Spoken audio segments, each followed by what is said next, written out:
panganib ay kasama mo. Kaya't pakinggan mo ang aking paalala. Mag-ingat ka palagi sa bawat biyahe mo. Huwag lagi pariralin ang init ng ulo. Tandaan mong may naghihintay sa'yo, at yun ay queen ng anak mo. Salamat sa pagsisipag, pagtitiis sa lahat ng pagod, puyat at gutom para lang makapag-provide ka sa amin ng anak mo. Kita ko lahat yon, alam mo, proud na proud ako sa'yo. Sa lahat ng kinakaya mo, wag lang kami mahirapan ng anak mo. Kahit malayo ka, isipin mo kaming dalawa.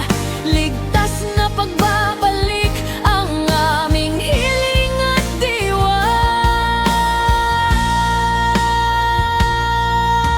Huwag kang mangamba, nandito lang ako. Sa hirap at ginhawa, sasamahan kita, pangako ko to. Kahit anong bagyo ang dumaan sa ating landas, hindi kita iiwan, ika'y aking kakampit sandigan. Wala na akong mahihiling pa sa may kapal na dakila, dahil ang pagmamahal mo'y sapat na, higit pa sa diwa.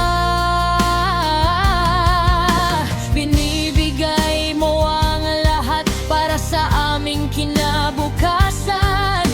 Ikaw ang aming lakas, aming tanging karangalan.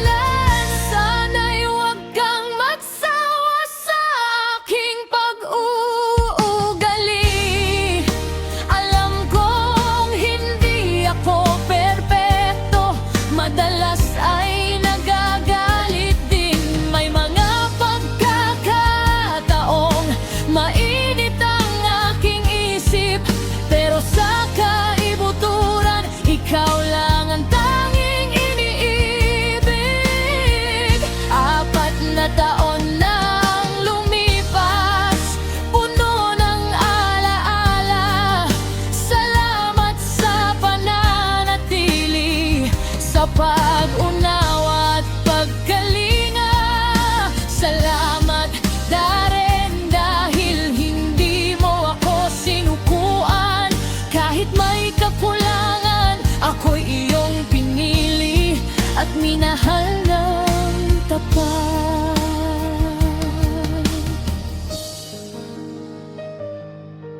Sa bawat pag-alis, luha'y pilit pinipigil.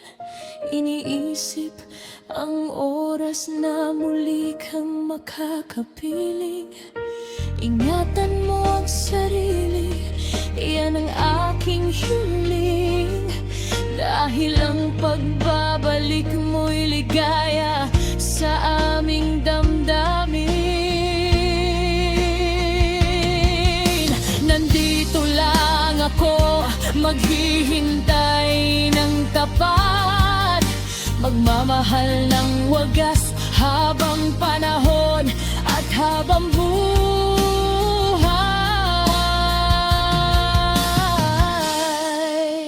Darren, aking asawa, mag-ingat ka palagi saan man magpunta. Kami naghihintay, nagmamahal sa'yo. Ikaw ang buhay namin, mahal